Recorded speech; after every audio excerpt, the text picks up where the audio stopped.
What's good? It's Colleen Witt, and Eating While Broke is back for Season 3. Brought to you by the Black Effect Podcast Network and iHeartRadio. We're serving up some real stories and life lessons from people like Van Lathan, DC Young Fly, Bone Thugs and Harmony, and many more. They're sharing the dishes that got them through their struggles and the wisdom they gained along the way. We're cooking up something special, so tune in every Thursday. Listen to Eating While Broke on the Black Effect Podcast Network, iHeartRadio app, Apple Podcasts, or wherever you get your podcasts. Presented by State Farm. Like a good neighbor, State Farm is there. What if AI could help your business deliver mission-critical outcomes with speed? With IBM Consulting, your business can design, build, and scale trusted AI using Watson X, and modernize the way you work to accelerate real impact. Let's create AI that transforms your business. Learn more at ibm.com/consulting. IBM. Let's create.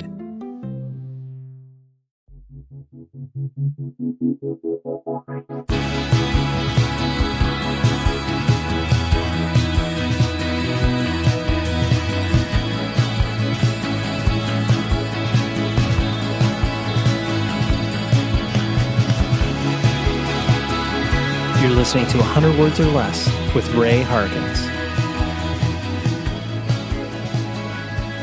Welcome to this particular podcast about punk, hardcore, indie rock, emo, metal, as long as it is of the independent variety. And you know what I mean by independent variety, like the DIY stuff, small sweaty rooms. That is what we care about. And if this is your first time here, welcome. I've been doing this for like 10 years. Just take a seat in the back and, be able to collect all the 600 plus podcasts that I've done before this. But if this is you being here for many, many years, thank you. I welcome all new people and old people, both in age and listening status. I am so stoked. Today I have stand-up comedian and just legendary human being, Fred Armisen, on the show. You obviously know him from Portlandia, Saturday Night Live, his many stints in many funny movies, and just the general coolness that he exudes in regards to his creativity. And I've always known he's had a connection to independent music, which is why there's so many references peppered in his comedy about independent music. But it wasn't until more deep dives in regards to his background where it's like he cut his teeth playing in a band called Trenchmouth. I mean, I knew that going into this interview, but, based in the Chicago area, definitely was, in the early to mid 90s scene, as it were, like as grunge was exploding. But, he was playing with punk bands. He knows this stuff inside and out. Not only is he a fan of music of that nature, but he is a fan of all music. And I was just thrilled to have this discussion. Big, huge shout outs to my friend Steve, who plays in a band called Spark of Life. You can dive back into the archives to listen to that particular interview. But the connective tissue there is that Fred plays drums on a couple tracks of the new Spark of Life record that will be coming out shortly. It's a really good melodic hardcore record. And the fact that Fred is like, yeah, you know what? I'm going to support my friend. I'm going to play drums in this because I like playing drums and I like playing hardcore. That just goes to show the sort of human being that Fred is. But anyways, you can always reach out to the show, 100wordspodcast@gmail.com. Love to get suggestions for future guests, music that you have been making, whatever it is that you want to throw my general direction. I love reading the emails. Love interacting with you because, podcasting is a weird medium. It's just me talking to a microphone here in my record room. And so when I get people to reach out to me about the podcast, it's always meaningful. If you want to support the show for $0, that takes you maybe 30 seconds out of your day, go to the Apple Podcast page, leave a rating and review. You can also do the same thing on Spotify. All you need to do is leave a rating, hopefully 5 stars. That's just a kind thing to do, as long as you feel there's value in it. If you don't, then just move right along. You don't need to leave a 1-star review. Isn't that like the rule of the internet, where it's like, if it's a 5-star review, you're like, oh, okay, that's fine. It's solid enough. But then the people that actually leave reviews are like, oh man, this thing sucks. I hate this restaurant or whatever. But anyways, I digress. Those are all ways that you can support the show. And I've been doing a weekly recommendation section for this particular year, just because, I mean, I love talking about new music and music in general, new to me music, I would say. And I'm going to continue on that trend and thread. I will include a link in the show notes. I've been doing a Spotify playlist for all of these weekly recommendations. So if you've never listened to the show and you're just like, yo, I want to listen to some music that's, sort of affiliated or tangentially affiliated to the show, go ahead and do that. Click on the link in the show notes. But the weekly recommendation for this particular episode is a band called Soft Cult. They just released a new EP called Heaven, and it's and forgive my lack of research on this, but I think it may be sisters or maybe it's just friends. Regardless, two people from Toronto doing this really cool sort of like shoegaze, but not like, in the way that kind of everybody is implementing a little bit of shoegaze now. They've been a band for better part of 6-7 years, if not maybe a little bit longer. But the band is really, really good, and they have a little more aggression than your sort of typical shoegaze band. But I highly, highly recommend this EP called Heaven. Like I said, it just came out. They're going on tour for most of June and July. I'm excited to see them when they come to LA. And just listen to the EP. It's really, really good if you like any of those sort of genres that I just mentioned. So now let's talk to Fred, because that's what you came here for. And like I said, just a delight of a human being. Loved being able to kind of walk him through all of these aspects of the connective tissue that punk and hardcore and independent music play into his life, including something that was very meaningful to me, the Crisis of Conformity sketch on Saturday Night Live. I had to know about that because, that was hilarious. And I think anybody of a certain age that, was influenced by this whole scene saw that, recognized it in themselves, and was like, this is so funny that, punk and hardcore is going to be like our classic rock at a certain point and going to be played at a wedding. It's so funny. So anyways, here is Fred.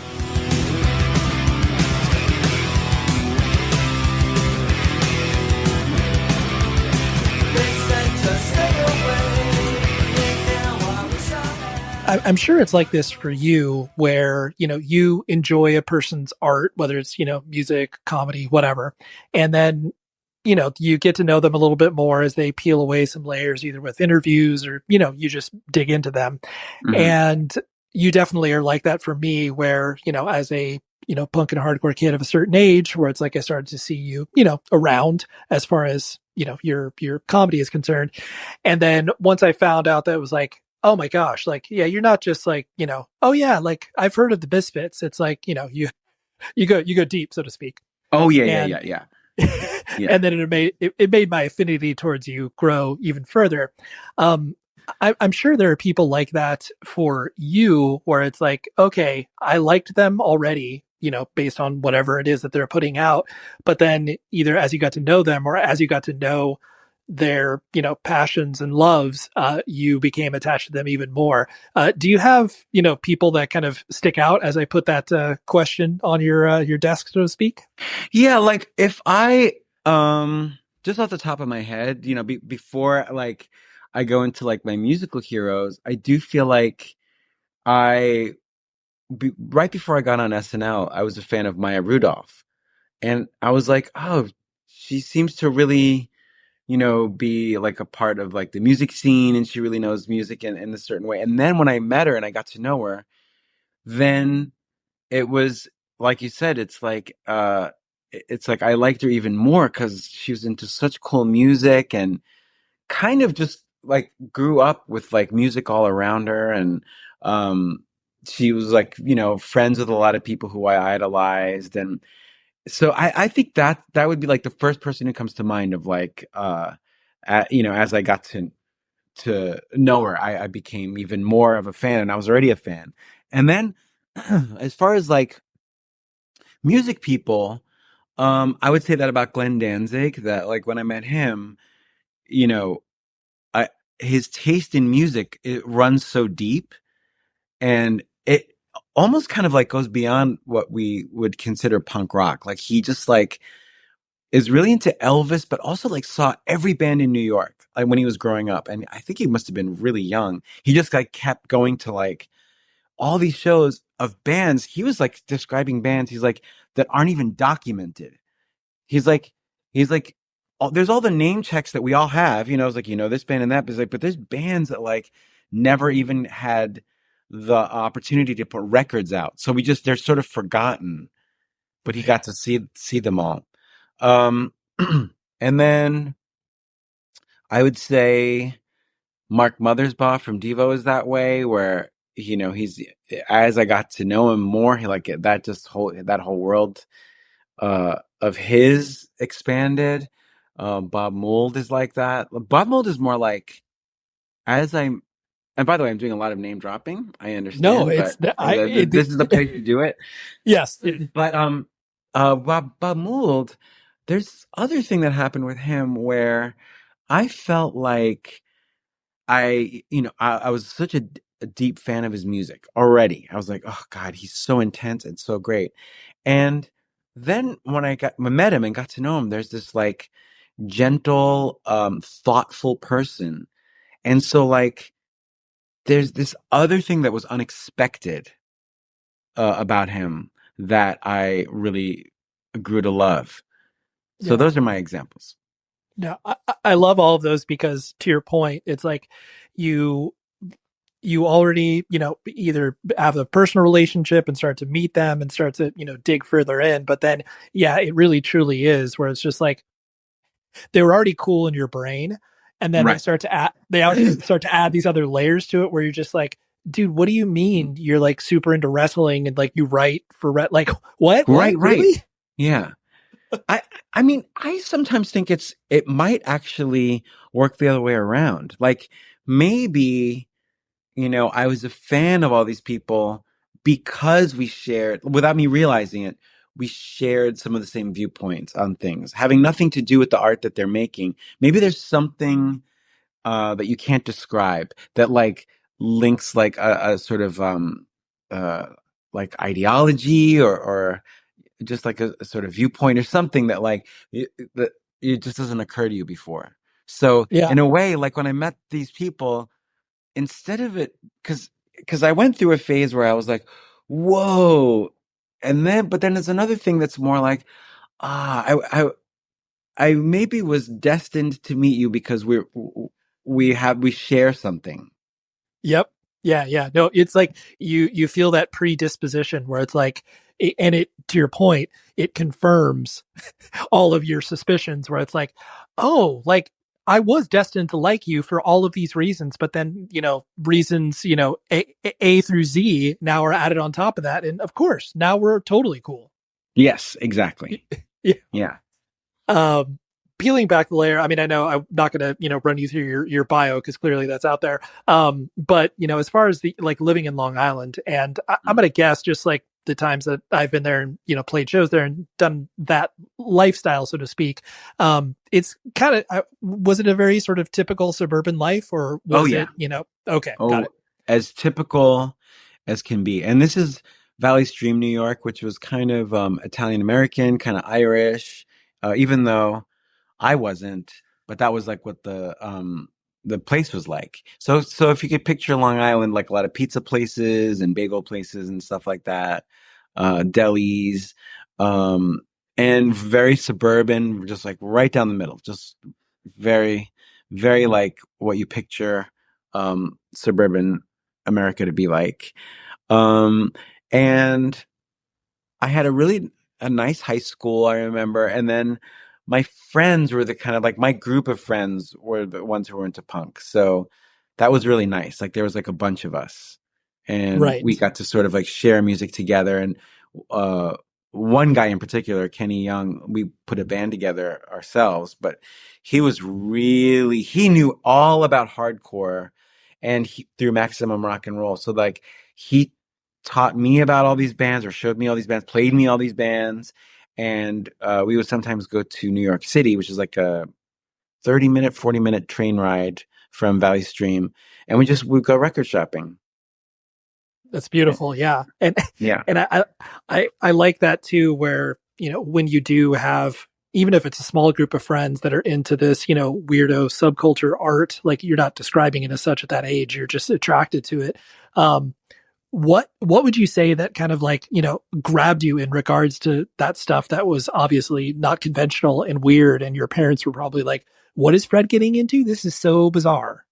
It was the kind of like, and I'm guessing maybe you went through this too, or like a lot of punks went through this, where like in my high school, to be a teenager, like to look shocking, what at the time was sort of long hair, jean jacket, and like being into like rock, like long hair rock. And then, but I would also see that on TV. So like they'd have the Love Boat and there'd be some rocker, it was very like, I felt like this isn't shocking, or this isn't, it's sort of was uncool, because it was just like, everything is like this. You'd watch TV and there'd be a van and all these like rocker guys would like roll out, and it's just like you'd hear a guitar solo on a TV show, and it was just so like cliche in a way.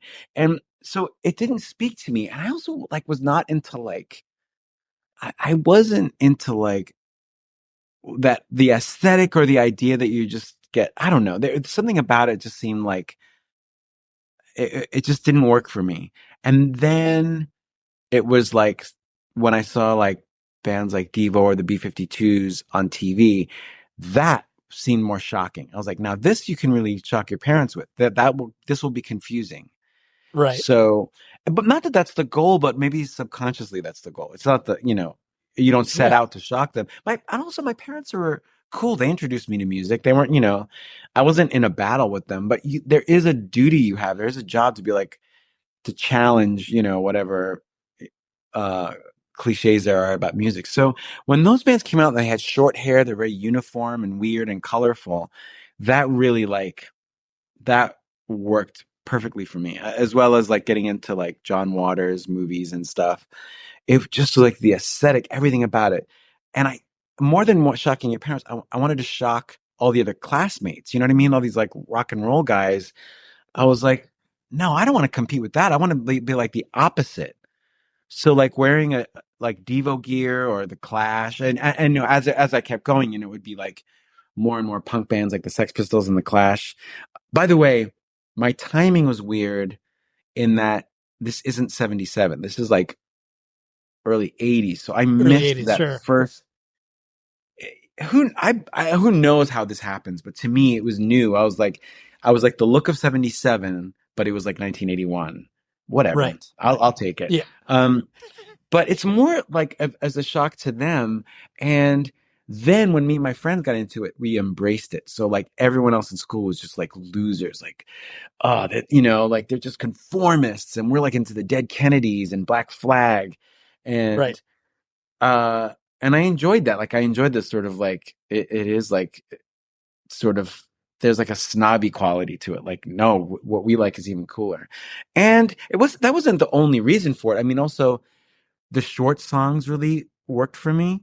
The melodies worked for me. Where people think that punk is not melodic, the melodies like with bands like the Damned were like really, and the Buzzcocks were really happy. They're like really like positive and catchy. So I was kind of like into that. I was, even though punk is classically against like prog rock or whatever, that is what I was enjoying about punk, was that these are like short songs. And I mean, I know now that of course it all blends together. It's all okay. I'm no longer in that fight. I appreciate all kinds of bands, but at the time I was like, oh, I like these short songs. And the first two albums I bought, which I guess it'd be considered new wave now, but were Ramones album and a Blondie album. I remember I bought them both the same day, and that everything changed. And then Sex Pistols, and then I just kept going and going. It really got intense. The specials, I just like got into it all. And we'd go to the city, and there'd be like all these bands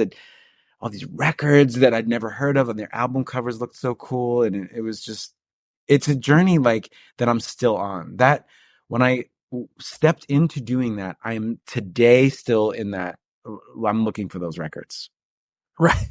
And to your point too, it is able to help you establish whatever identity you're trying to build around yourself at that age, because you do see the world in a very black and white nature because of, all the way that our society is structured and set up, where it's like you want to rebel against the things, whether it's the, high school football jock, or to your point, like the burnt out rocker archetype or whatever. It's like all of those things, you're like, I don't want this, but then you all of a sudden, you open up the door to, oh, this is the place I want to go to. These are the bands that sound great, like that, are able to identify something that I couldn't identify myself, but I'm attracted to it. Yeah, that's exactly it. Like at first it's like a little move, and then all of a sudden it's a lifestyle, and you just believe in it like a religion. Hey, it's the summertime, right? You need to like refresh your wardrobe, where it's like, here's some new shorts and some tank tops and things to wear. You know what I like to wear? Band merch. You know what this is. It's rockabilia.com. You can use this promo code 100 words or less. That's the number 100 words or less. It gets you 10% off of your entire order. What makes this company so cool? Independently owned and operated. Ships from the Midwest here in the United States. This is the kicker right here. It is all officially licensed band merch. So I don't care whether you're into Bring Me the Horizon or if you're into Jimi Hendrix and the Beatles, you'll be able to find something for you and your family and friends. Great gift ideas. Holy moly. I dare you to go on their website and not get lost for like 15, 20 minutes just poking around, seeing what sort of stuff they have. I love this company so much. And the fact that they support this podcast is meaningful because they don't do a ton of marketing. So the fact that they're like, yo, we want to support the scene. We want to support bands that are affiliated with this particular show. It's meaningful and it's awesome. So go to rockabilia.com, use the promo code 100 words or less, because it lets them know that marketing works and that you heard about it on this show. I love the company so much, and you will too after you go to the website and find out all about what they do. Official licensed merch, ships to you, lickety split, and then plus you got that whole new summer wardrobe thing, right?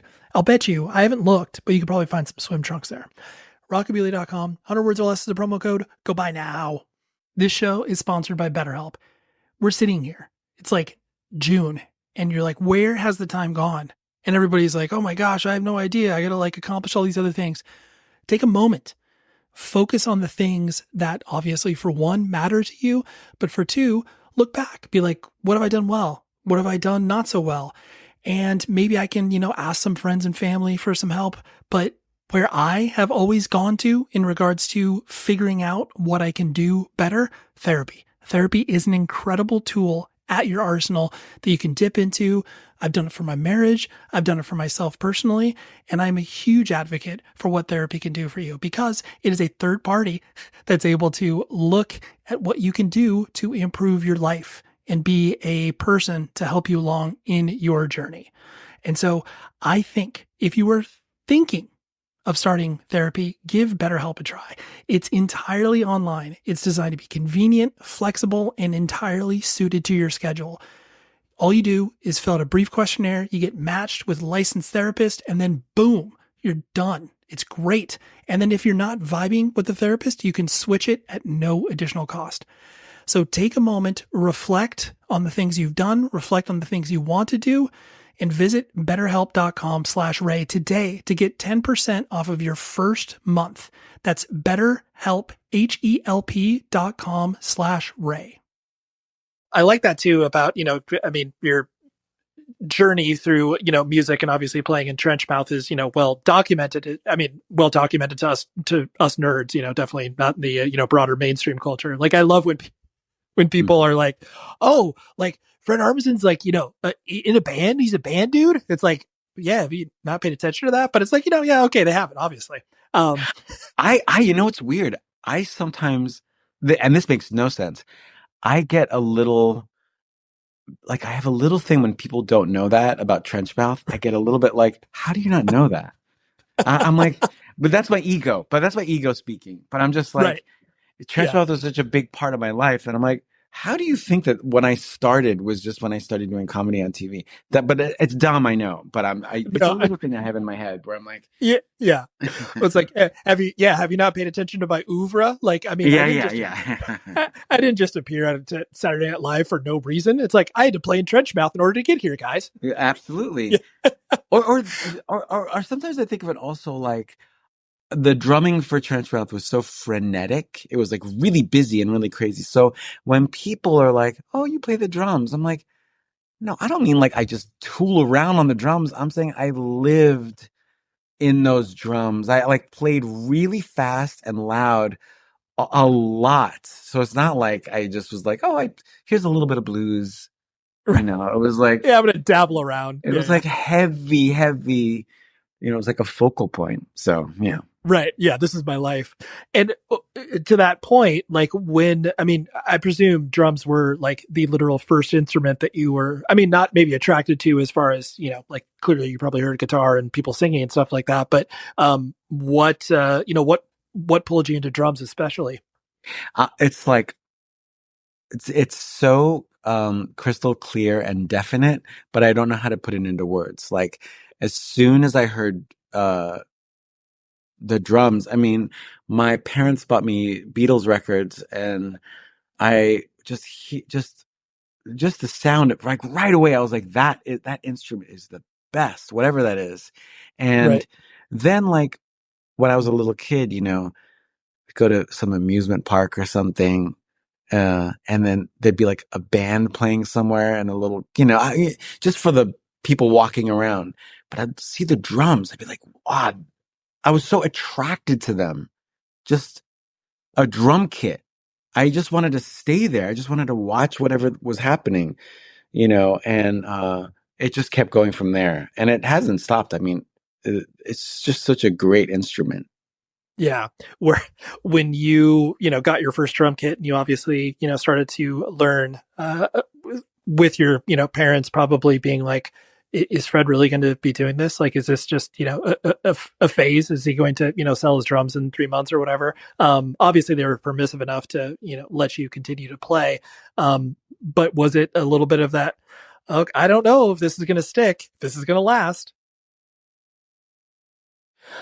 They were, they bought me my first drums. It was like a little used kit, and it was like a 3-piece kit or something really, really little. And looking back, I think they probably were like, this will be a good sort of, diversion, or just like something fun, for a kid to have. Like, it just seemed like the equivalent of buying someone like a train set or whatever it is, or sports equipment. I think they thought, oh, like he seems interested in this.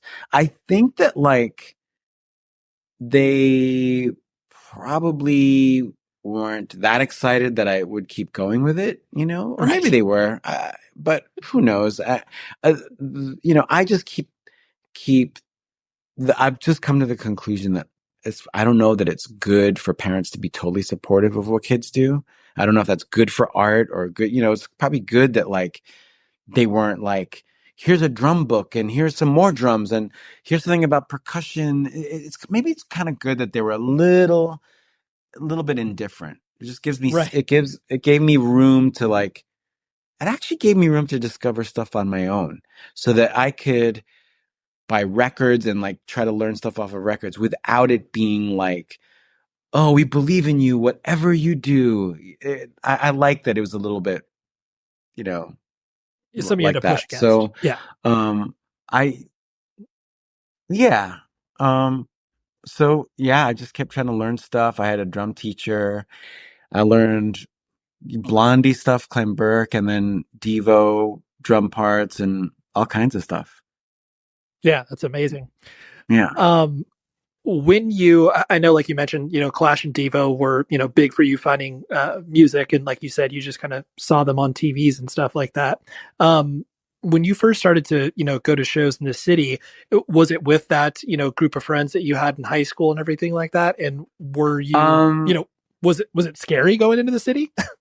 Well, we lived close enough to the city that I already didn't have, like, it was so it was like I've been there a lot. Like my family would go for Christmas or whatever, parades and stuff. So the city, and in fact, when I was a kid, when I was really little, we lived in Manhattan for a little while, in Queens, and then we ended up in Long Island. So it wasn't that shocking of a thing to do to go to the city. It was a little bit of a trip, maybe a little expensive, but still, no, it wasn't scary yet. I'll tell you more about that later. But when I first started going to shows, I was so young that my parents had to drive me. They drove me to go see Talking Heads. I remember I saw Adam and the Ants, and I can't remember who I went with. I don't remember, but with the Clash, I saw the Clash at the Pier, and I went with Kenny Young and this guy Danny. I saw the Clash at SNL for the dress rehearsal. And then Bow Wow Wow. So then I started to find out how to find bands in not big venues. So Bow Wow Wow was like one of the first ones of those. I saw Devo. And then as I got older, the venues became smaller and smaller because it was just easier to like research that kind of thing. We saw Dead Kennedys with False Prophets, MDC. So yeah, I went with my friends and it didn't seem that scary. It's only like when I got older, when I was in college and stuff, that like there's that New York thing that like it was unfair, but people would go like, you can't go to Alphabet City, don't go below Avenue A, which is like, Right. it's, you know, it put fear into me. But now that I look back, I'm like, it was probably fine. Yeah. You're like, I could have gone there and I wouldn't have had a problem. Yeah. It's all common sense stuff. Like, of course, you know, you don't get lost, but like, you know, it's just a city. Yeah. And were you, I asked this question because I often think it's, you know, interesting / funny when people start to, you know, get into the subcultures and, you know, have these really really defined definitions of, you know, how they add to act and look, where it's like, you know, I mean, I kind of grew up with the whole, you know, like straight edge hardcore kid and stuff like that. So it's like, of course I had to have, you know, Nikes or New Balances or whatever, like, you know, adopting the uniform as it were. Were you trying on kind of a bunch of different, you know, uniforms, so to speak? Like, you know, oh my God, yes. Okay, good. Oh my God. Oh, geez. Like there was like a real move towards camouflage. So like anything camouflage was like, oh, that's the thing to wear. There was a lot of that, a lot of stuff from Army Navy stores, a lot of sleeveless stuff, a lot of sort of vests. And then like, as I was able to kind of afford it a little more, like there was like some stores in the Village that would have like sort of like plaid, what's that red plaid kind of like punk classic material, whatever that is, you know, with zippers and stuff. So like, of course, the people who worked in the stores in the Village knew their customers. So meaning like they saw me coming, like, so they of course had, you know, all kinds of punk stuff you could get. So it was late enough in punk that they totally had the stuff you could just buy to make it that way. And it had a mohawk. Doc Martens were really hard to find, but they had them on the Upper East Side. So that's kind of where I went towards, like that, whatever that's called. Right. You didn't do the Liberty Spikes or anything like that? I sure did. I did Liberty Spikes as when I had a mohawk. Not all the time, only like when I had time to do it, because I put soap in my hair and stuff. So I had a mohawk, but like once in a while, you know, I would turn it into spikes.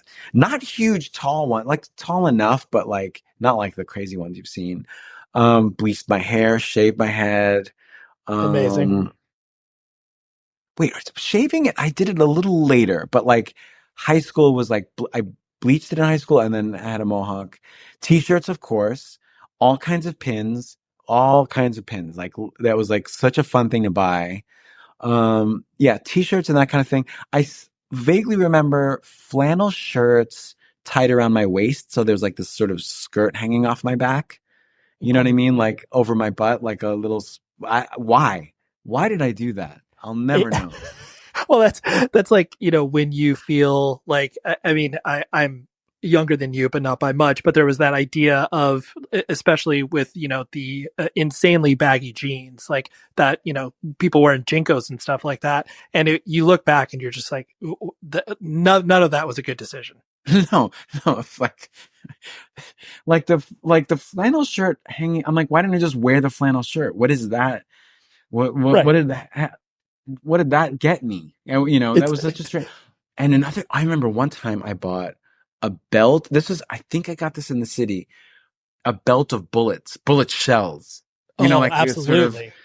Yeah. what was that? Why? It- What is that supposed to signify? Would I have a machine gun?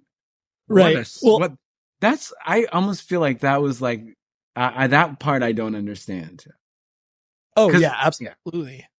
There, and especially too, where it's like that, was derived or, splintered off at some point, with the black metal scene, where it's like, and then punks adopted some of the aesthetics from that. But then, yeah, as far as like, to your point, the pure function of it, like, not only is this not functional, but what does it say about me? Like that I'm tough, that I shot guns? Like, as a teenager, I remember like, I had a Clash poster where Paul Simonon had one of those army belts, meaning really utilitarian looking. Like if you could picture like a flat piece of metal with a little metal bar in it, like really like a Boy Scout belt. And I was like, I had to have one. So I remember I had that, boots, all that stuff. Wait, what city did you grow up in? primarily in the Southern California area, so like in Orange County. Ah, Yeah. man, I've said this before. Because I live in California now, but I, as a New Yorker, I really envied the California punk scene. It looked Yeah. it looked fun. It looked like everybody was friends.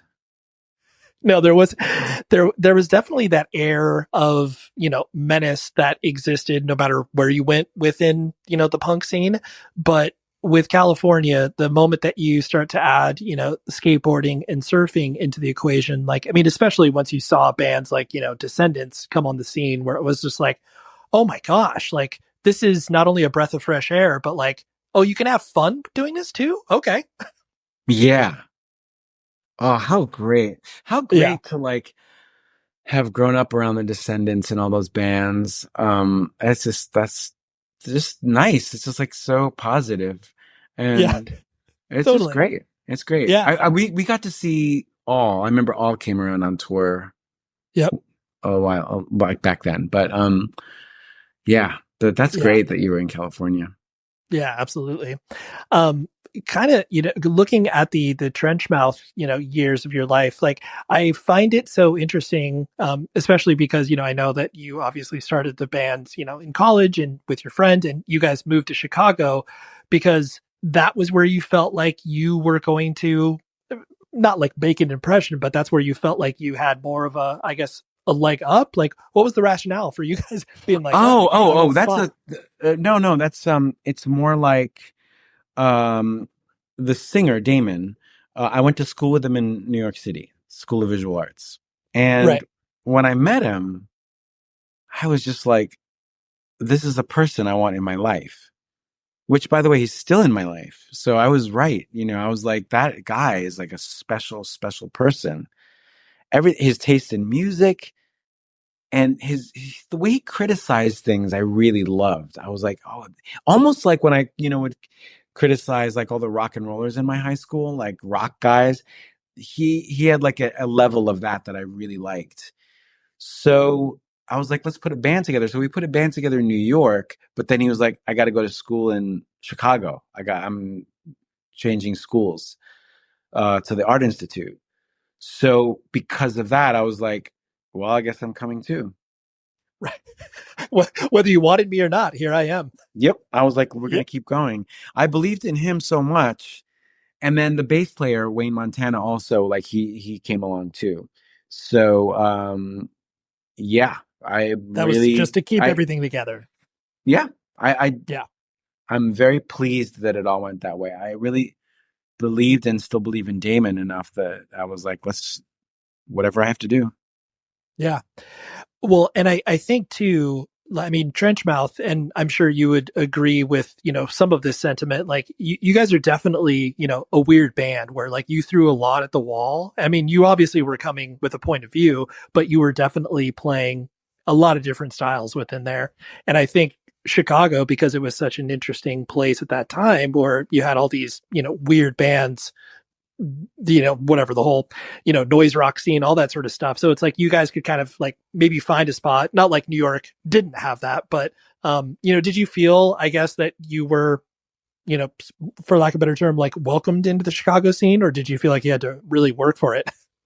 Well, it depends what scene. Like there was this scene of kind of this arty version of punk, like bands like Flying Lutenbachers, the Scissor Girls, that was like kind of jagged. It was like a jagged, angular, weird scene.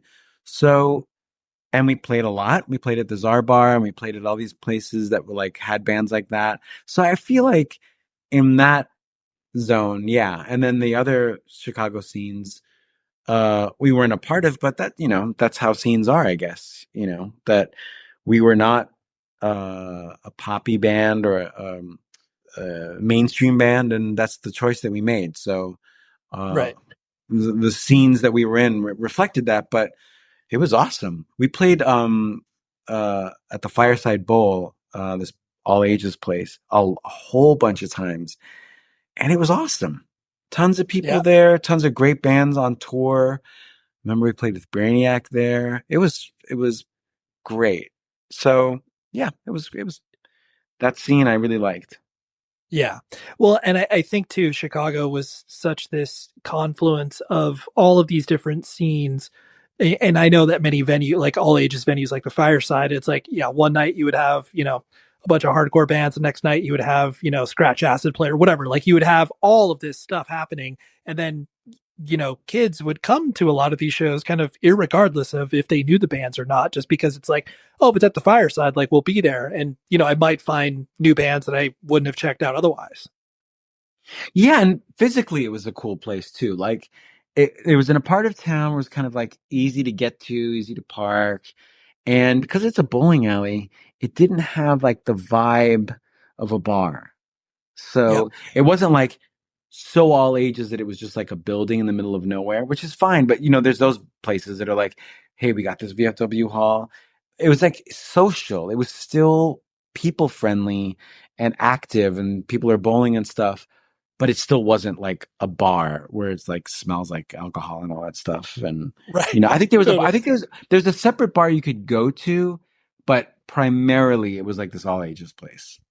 Oh yeah, for sure. And I mean, I only got to play Fireside once on tour, but it was definitely one of those things like coming out from California, it felt, you felt in the same way that, oh, it's like, oh, I played CBs. And it's like, you felt like you made it, even though there may be like 30 people there. It's like, it doesn't matter. We played the Fireside. Oh yeah. It's yeah. It's great. Yeah. It's great. Yeah. It was one of those places for sure. You like heavy music, right? Of course you do. You're listening to this podcast. That's a stupid question, or maybe that was rhetorical. The best part about doing this podcast is meeting cool people, running cool companies. And evilgreed.net is exactly one of those companies.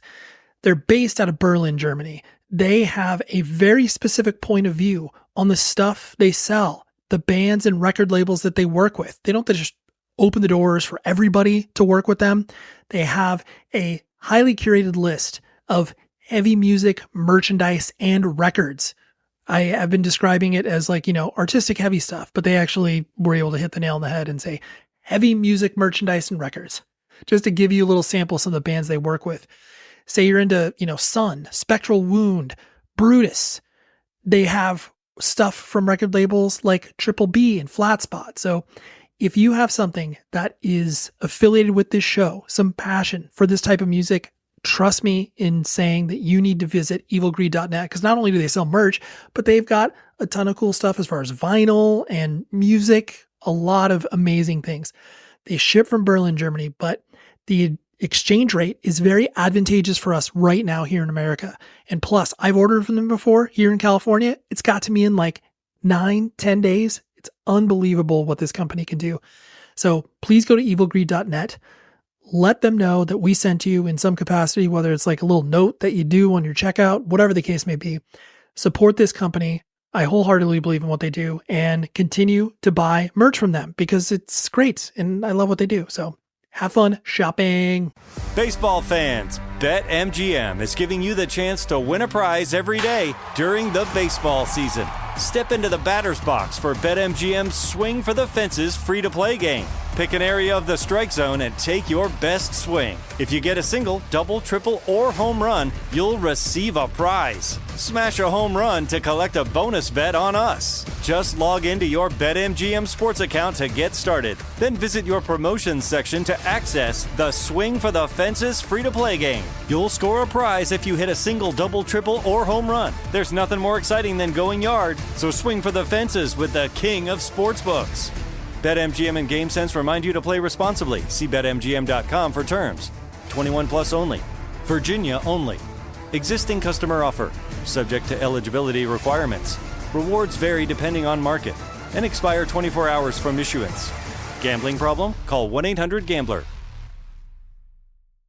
How did you, as Trenchmouth, because you guys obviously, signed and put out records and toured a large amount.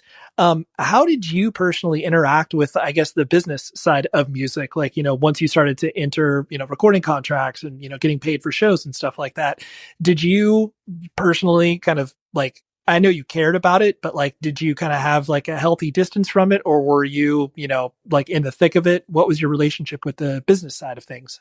We were so unofficial, and so like we so did not bring in any money in any way that I barely remember any paperwork. There was never, we were on this label Skeen, which was really nice. This guy, Jeff Spiegel. But other than that, like there was just no interest really for any real business, discussion. Like there was just, it was like talking about an art project. And I don't mean it in the way that was like, it was just, we weren't in that position where like, well, we had to think long and hard about how this contract was going to affect all this money that's coming in and who gets it. There was just nothing. So I barely remember signing anything. And business wise, all it was like, can we sell enough merch?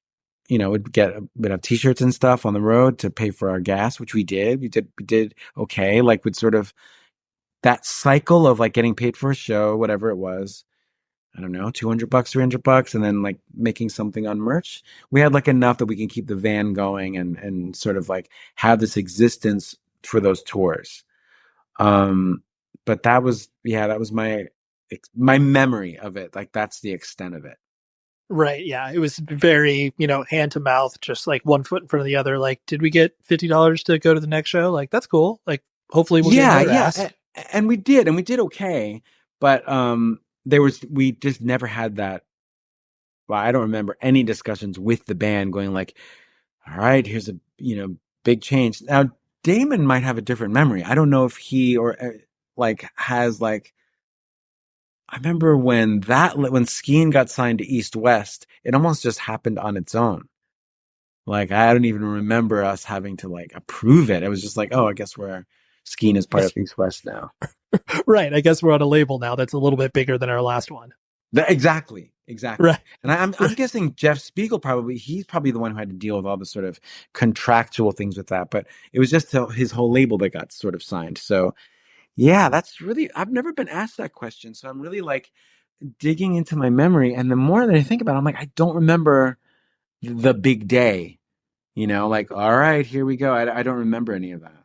Yeah. Yeah. Well, and I think a lot of it too, it's like, because you are coming at it with just the idea, like you said, I'll move to Chicago because I want to play with this person and I believe in their art and I want to do it, and I'm using big air quotes here professionally. It's not like you're making those decisions, with that idea in mind, like, oh, this is going to be my life. This is going to be my band or whatever. It's just like, oh yeah, do we have enough money to print shirts? Oh, okay, cool. Like it's so instinctual. You're not thinking about it any longer than that. Yeah. Or like maybe as if I had any ambition, it always felt like something that was way in the distance. Like, so let's say that I had hoped, for us to, have a big song or a big album. That seemed like down the road. Like, well, right now we're in this stage. At some point, I'm sure there'll be some contracts or something on the way, but right now we're here. But one of these days, Right. but Yeah. that day never really happened. Right. Far off in the distance. Yeah. Jumping into Saturday Night Live, I know you obviously sat front and center to, many musical moments in the show. And, I'm sure there were, tons of things that stood out in regards to those, interacting with those people whose music you were just like, I can't even believe I'm watching you, let alone meeting you, let alone like playing with you or whatever. I'm obviously putting you on the spot here, but just like, what are, one or two moments that kind of stood out where it was like either you were really surprised at how, deep this person was, like whatever, referencing Glenn Danzig before, but like how deep this person's like knowledge was about music, whether they were a celebrity or whether they're a band. Do you mean like on SNL or Portlandia? Yeah, or just on on SNL? on it. Yeah, or in general. I mean, yeah, obviously Portlandia, you had a ton of musical callbacks and stuff like that. But yeah, I guess in the entertainment industry where people, they don't put their, music taste front and center. Oh, I see what you mean. You mean like, who are some people I met? I mean, correct me if I'm wrong, but like, we're like, but they actually are also deep into music. Yeah, kind of. exactly. I would say Michael Imperioli, which is like a little bit later in my career, turns out is like a huge Dinosaur Jr. guy. And I don't even know why I would ever be surprised, but like he's deeper into music than, I just realized, Right. And then Steve Buscemi is like deep, which I'm not surprised about, but like, I feel like he was just friends with everybody that I idolized. Who else? As soon as we finish this, I'm gonna remember someone gigantic and be like, damn it. Totally. Yeah, you're Damn like, it. that's fine. Well, anytime you're put on the spot like this, I totally understand. But it's just I find that those, especially it's like when you start to collaborate and work with people, and the moment that they drop some piece of knowledge where you're like, oh, like, about that, like you then are, surprised and be like, oh, you like went to those shows, or, you saw Blondie back in the day or whatever. It's like, you just you're surprised because you're just like, oh, I thought that was like my singular experience, even though so many other people saw them. Yeah. Oh, no, I got a good one. I really, when Elton John hosted SNL, I really sort of hounded him about like everything, just like who did he know, who is he like played with, and just like he just knew like I just would assume like every rock star, and I brought up Paul Weller. I was like talking to someone else like in the room with Elton John, and I said something about Paul Weller, and he sort of like perked up like, oh, Paul Weller, and like.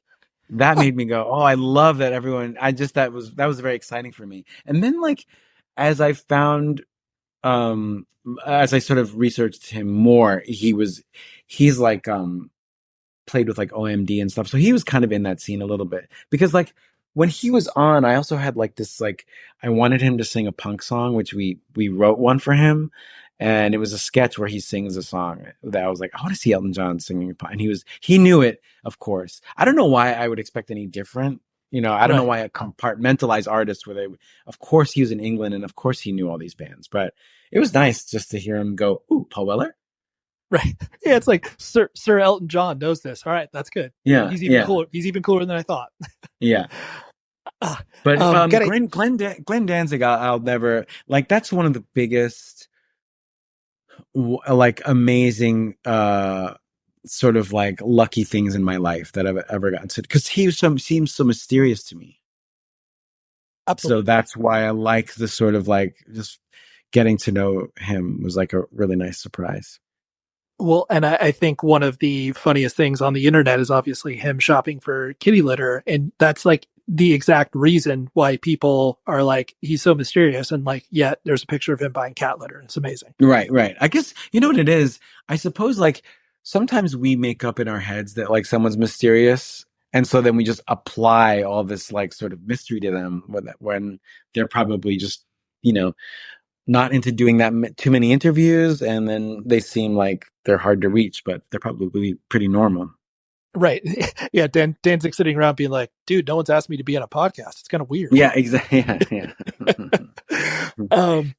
I have to ask you about your, your Crisis of Conformity sketch, and obviously the subsequent, 7-inch you put out, and that, clearly resonated with very many people, in our community. But then I know it obviously was funny to the, broad strokes of people just watching it, being like, oh, it's really funny. They're, jumping on tables and stuff. Do you feel like that was the sort of like culmination of being like, oh my gosh, like not only is this idea, coming to life, but then the fact that I can get all of my friends in this, like, walk me through just like how exciting that was for you to, put that skit together and then obviously see it resonate with people. I was so excited that it got on the air.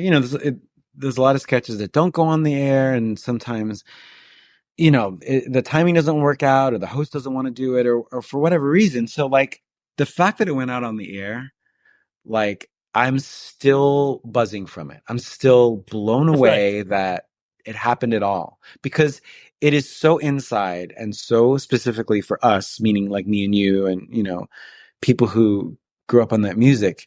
So it's a very personal sketch to me, because I'm just like, that is like, I'd say it's like a love letter. It's like, this is, and luckily, like there was also like a point to it. Like it wasn't just a tribute. It was like, I had seen that, the documentary American Hardcore. Yep. And I did notice that I was like, they're all getting older. We're all getting older. And at some point they're going to be old enough to be like their daughter's getting married. And it was no longer imagine if. It was like really like, oh man, this is really happening. So that's what kind of started the idea for the sketch. And then I just tried to like put in as many sort of specific references in the sketch as I could. And the song was so easy to write because, all you have to do, like, those kinds of chords and how they go against each other, and they're sort of not in a regular boxy form. Guitar players will know what that means. Like, it's not A to D. It's those weird, like, sort of, they're meant to sound aggressive. And then I try to make like a slow part where people skank around to it. And I try to do stuff where, like you mentioned, politicians, like that's such a punk thing of like really name checking a politician. Yeah. With Alexander Haig. And I was like, oh, God, they used to do that so much. I feel like that's not even done that much anymore. I don't hear politicians' names anymore. And then like showing, that's really Bill Hader playing bass, and then showing Dave Grohl the drum part. Like I didn't have to explain anything to him. He knows all that stuff. So I was able to go like, there's the fast part, then it goes out to the slow skanking part, and I barely had to explain it. Right. It's just, I think it's so comical, the fact that it's just like, I mean, not only did the skit hit and was funny to people like you and I, but then, like you said, the, broader, whatever, comedy world that's just watching Saturday Night Live on a regular basis. But the idea of it germinates from something that's so specific, and you had to find other people that also knew the specificity. So it was able to be like easily put together.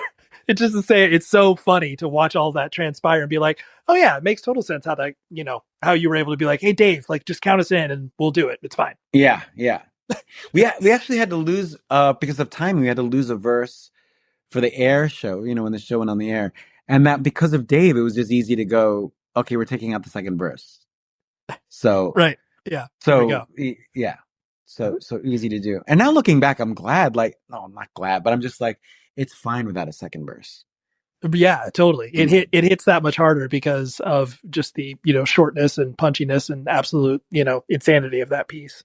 Yeah. The last two things I want to hit you on was the, you are a person, I mean, you're definitely very, most people describe you as sweet. Where it's like, oh, Fritz so sweet, he's nice. Like, generally speaking, people, if they don't like you, it's usually because they're like, oh, he's not funny, or he's got stupid glasses or whatever, some internet thing. but you, I'm sure you've had to navigate like the, the concept of ego, and obviously being surrounded by people that are just like, oh, Fred, like you're a comedy genius. Like, my God, like, I mean, I'm being hyperbolic here, but how have you, I guess, kept that ego, relatively like healthy enough to obviously perform and do the things you do, but not buy into the fact that like, I'm the coolest person on the planet? I think it's that I've gotten lucky enough that I'm not like in some gigantic, I think it's because of the level of like that I'm just in comedy. You know what I mean? Like, because I'm not like, let's say, like a gigantic action star or something, or I don't have like, that kind of, I'm not like big enough, to be like, to have to, I still can walk around, and go unrecognized. And I just feel like I'm like luckily in comedy and have been in such niche TV shows that it kind of like, I'm able to kind of move through the world. Okay.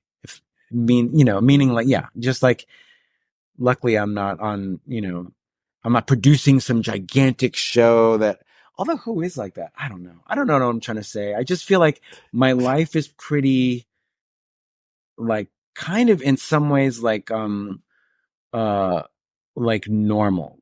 not like normal, but more like I know so many people like me, Sure. meaning like it's so I'm not putting this well, but I just mean to say like I'm not so famous, you know what I mean? It's not like it's really, I'm not like a big pop star. Yep. Yeah. Well, to your point, it's like you are known for the things that you've put out there. And obviously there's a, recognition that can be applied towards what it is you do, but it's not, unmanageable to where like I always like, this is just a random comparison, but it's like, a band like Jimmy Eat World, like they are, by their own definition, like the most boring band ever. Cause like they've very few lineup changes. Like no one covers them in the press because they don't do anything dramatic or whatever, but they've just, put out records forever. And like, they can, whatever, go to a bar and like, it's so that's kind of, yeah. And that's kind of like where I'm going with it. Yeah. Like that kind of thing where, there's just so many more famous people that like that I'm sure that there is like a challenge to like ego and greatness and stuff, but it's just like I just go from show to show and do stand up in a way that's like it makes sense and it's just the right amount. Like I'm also happy with it. So like there's no part of me that's like, oh, I'm missing out on this other level of something. I'm like, no, this is great. I'm comfortable where this is. Where like the right people will come up and say, the right people meaning being like, people who would really know stuff that I've done. They come up and say something to me and then most other people don't know what I've done. So that seems fine, Right. Totally. You're like, I'm totally good at my level where it's like, I'm, famous enough to a certain group of people, but, not well known to the broader, culture. And like, that's fine. And that's totally good. And that helps, to your point, like, that helps the ego be like, oh yeah, like I'm not, I'm good where I'm at. Yeah. And also the other thing is like, everyone's so nice. Like people who do come up and say stuff to me, it's just like, everyone's just cool. I don't know what it is. I have a feeling like it could be like, maybe because there's so much like, phone stuff and people videoing and stuff, like everyone kind of knows like the rhythm of all that stuff. So everyone's just really quick and kind. Right. Yeah. They're not going to sit there and be like, hey, Fred, we're going to do, a tight 20 on, these 15 sketches you did. It's like, no. Yeah. Yeah. Or everyone's just really nice. And, yeah, that's the other fun part of it. Yeah, absolutely. And the last thing is the fact that kind of speaking about the, niceness, like you have still obviously been connected to music, even though obviously most people know you through comedy where it's like, playing on our mutual friends, record, the Spark of Life record, and like being able to do all these musical things, like, you were literally going on tour for like a week coming up. Is it one of those things where it's like, it's just really, you would be doing this music stuff regardless of what else was happening in your life? Like it's just hard boiled in you? Or is it like, do you find that it takes a little more effort to do stuff just because you're obviously pulled in all these different directions? I realize there's like 15 questions in there, but No, I'm just like, I love doing it. Like, I love doing comedy. I love performing. And I think no matter what, I'd be out there doing it. It's just like, I love it.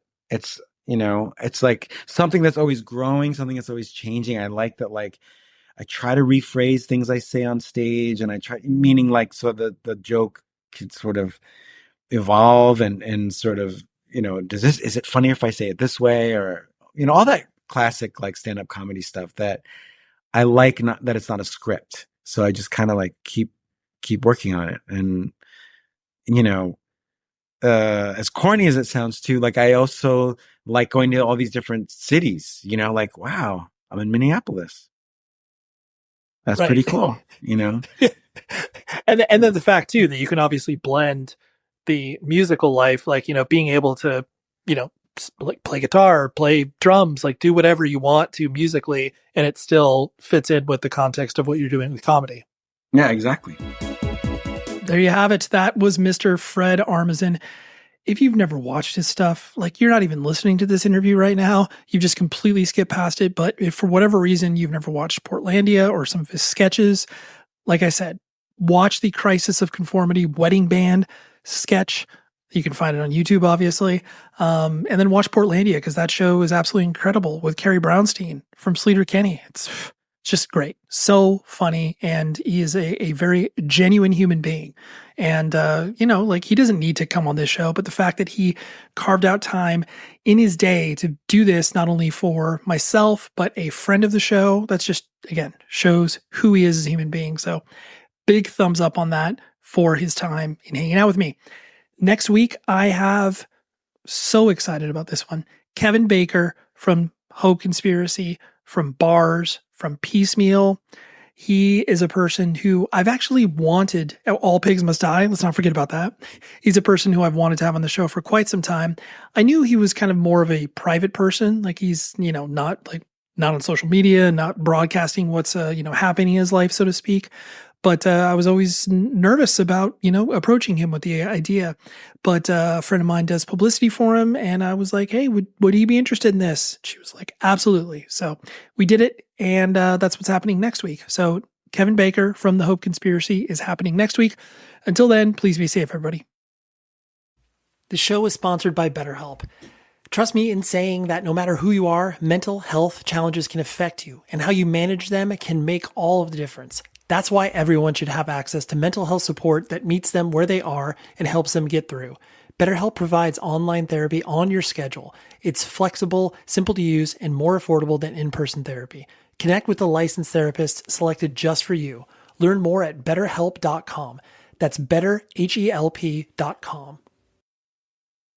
This is Holly Fry from Stuff You Missed in History class. Venture out in a spacious and reliable Toyota SUV. Like a RAV4, with available all-wheel drive and plenty of cargo space, you'll go from errands to adventures in no time. Plus, available features like wireless charging will keep you connected. Or check out a Highlander with seating for up to 8. It's a hub for family adventure. Your Toyota dealer is getting new vehicles in stock almost every day. So don't wait. Find deals on a RAV4 or Highlander at buyatoyota.com. Toyota, let's go places. McDonald's presents Burger Reviews by Hamburglar. Today's review, the hotter, juicier classic burgers. Mr. Hamburglar. Robble, robble.